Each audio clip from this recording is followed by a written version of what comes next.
Halo, Assalamualaikum warahmatullahi wabarakatuh. Welcome back to my YouTube channel, Zakaria Sidik. Oke guys, ini video pertama aku di Pontianak nih guys. Alhamdulillah udah sampai Pontianak. Sekarang kita ngontennya dari Pontianak. Oke, di video kali ini nih aku mau ngejawab ada beberapa pertanyaan yang bombastis banget, banyak banget ditanyakan ke kita pasca kita pulang dari Jepang nih. Ini banyak dari kalangan sih, nggak cuma hanya orang yang pengen magang, terus kayaknya pemagang juga, terus banyak juga ya orang-orang tua gitu kurasa ya, di kolom komen ataupun di DM itu yang nanyain masalah perihal kembali lagi ke Jepang gitu. Ya kebanyakan sih pertanyaannya tuh intinya tuh, Mas Zakaria nggak balik lagi ke Jepang kah gitu, lebih kurang kayak gitulah inti pertanyaannya. Nah, kalau jawaban dari aku pribadi untuk menjawab pertanyaan itu, insya Allah kita nggak balik lagi magang ke Jepang kayak gitu guys. Nah, biasanya kalau kita jawab kayak gitu ada beberapa yang kita jawab, insya Allah nggak balik lagi gitu ke Jepang. Nah, ya kan ditanya lagi apa alasannya kok nggak mau balik lagi magang ke Jepang. Kan kerja magang di Jepang tuh terbilang enak gitu, terus terbilang banyak yang pengen kayak gitu kan, sampai sekarang juga masih banyak yang pengen banget. Terus soal perihal gaji juga di sana lumayan besar, nyaman lah pokoknya gitu ya, gambarannya tuh nyaman gitu ya. Kalau untuk aku secara pribadi, kenapa kok enggak mau balik lagi kerja magang ke Jepang? Di antaranya aku pengen nggak mau kayak gitu terus kayak gitu ya. Jadi dulu pas magang itu kita memang bikin target lah gitu, bikin target sebisa mungkin ya, magangnya itu kerja magang di tempat orang kayak gitu. Misalnya karena aku kemarin kontraknya 3 tahun, ya udah 3 tahun aja kayak gitu dimaksimalkan, kalau bisa nggak nambah lagi kayak gitu. Karena apa? Ya kita kan punya buah pikiran sendiri ya, punya, bisa dibilang kayak punya mimpi-mimpinya sendiri. Terus juga kita pengen leluasa dengan mimpi kita gitu ya. Kalau misalnya kita kerja ikut orang kayak gitu ya, magang di Jepang itu kan statusnya ya kita ikut orang gitu ya. Jadi kita harus patuh nurut dengan prosedur kerjanya kayak gitu. Cuma kadang-kadang prosedur kerjanya itu menurut kita ya, ya ini sih bagi orang yang udah menjalani biasanya tuh tetap ada titik jenuh, bosan, monoton, itu tetap ada. Nah, makanya aku lebih memilih untuk nggak balik lagi ke Jepang gitu ya. Dan benar-benar memaksimalkan pada saat waktu masih di Jepang. Nah kayak gitu teman-teman. Karena kalau misalnya kita nggak punya buah pikiran yang benar-benar pengen dicapai gitu pada saat pulang ke Indonesia, biasanya kita kerjanya di Jepang ya bakalan kayak gitu aja, mengalir aja kayak gitu. Terus apa namanya, nggak terlalu termotivasi yang harus bagaimana gitu. Nah kalau kemarin kita karena memang ketika udah merasakan kerja di Jepang gitu ya, dalam misalnya tahun pertama, oh ternyata kerja magang di Jepang tuh kayak gini ya, sisi enaknya kayak gini, sisi serunya kayak gini, sisi serunya, sisi aduh susah susah, di sisi yang lain ya enggak serunya itu ya tetap ada juga, problemnya itu juga ya ada, bosannya juga ya itu ada. Makanya dari situ kita fokus untuk apa namanya, capai apa yang kita mau gitu setelah kita pulang dari Jepang kayak gitu. Dan alhamdulillah sih itu bisa berjalan ya kalau benar-benar kita fokus. Nah karena di sana itu memang ya menurut aku kerjanya monoton sih ya, monoton, ya monoton. Cuma ya kalau misalnya udah terbiasa ya enak-enak aja. Cuma ya kita nggak leluasa, maksudnya leluasa itu eh, ya kita tetap statusnya ikut orang lah ya. Nah ketika kita berpikir untuk tidak melakukan hal yang sama dan kita mau menjalankan apa yang kita sukai, ya kalau bisa mulai dari situ memang fokus untuk capai apa yang kita mau itu.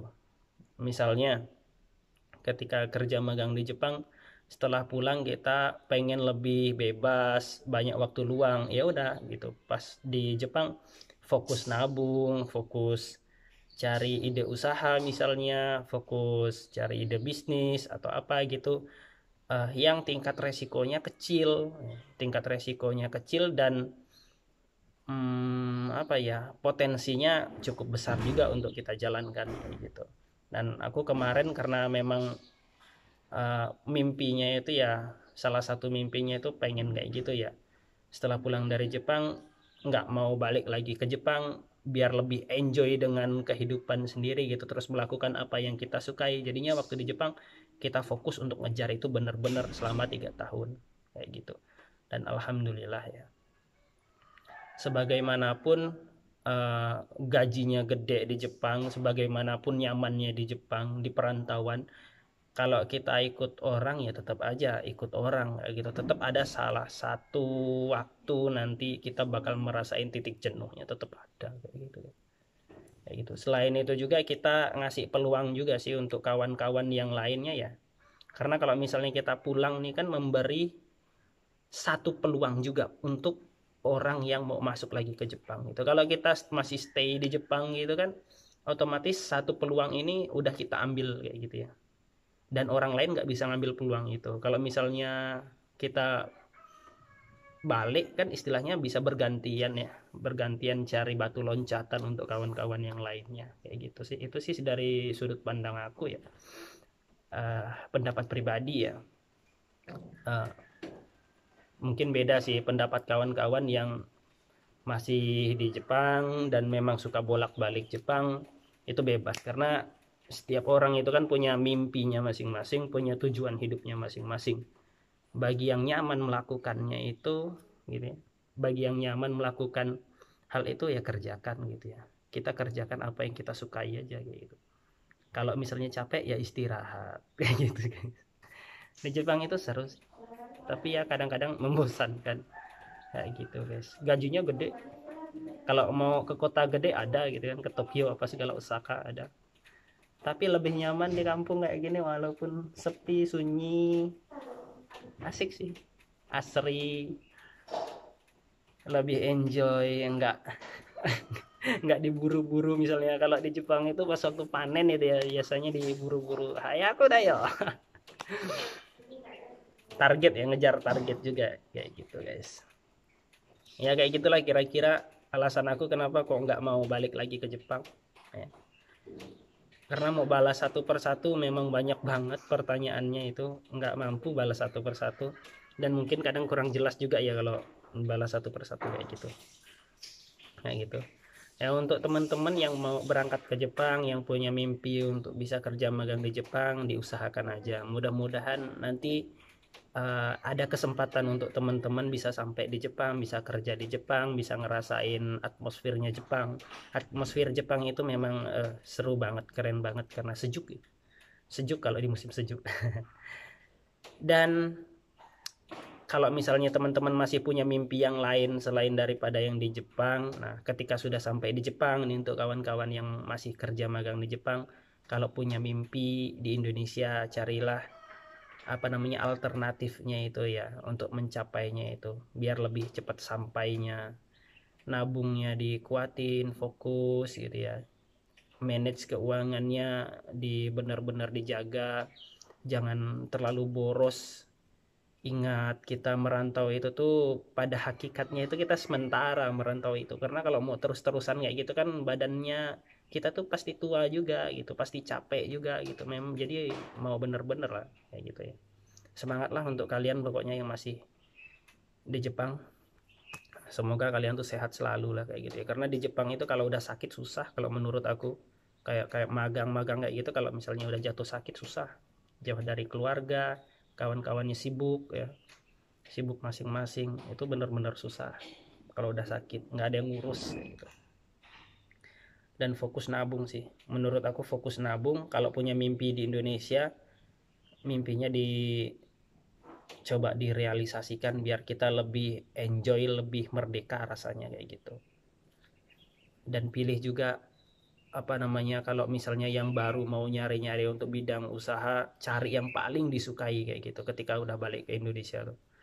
Dan kalau bisa sih tingkat resikonya yang paling kecil kayak gitu ya. Resikonya tuh kecil, kita paham dengan hal itu gitu, resikonya kita bisa manage kayak gitu sih. Kasihan badan kita, apalagi untuk kawan-kawan yang sampai kerja malam kayak gitu. Aku pengalaman teman-teman yang kerja malam tuh memang sih gajinya gede, tapi kasihan badannya, capek, pasti capek. Bangun jam 1 malam panen, nanti pulang lagi jam 7 malam kayak gitu, capek lah kayaknya.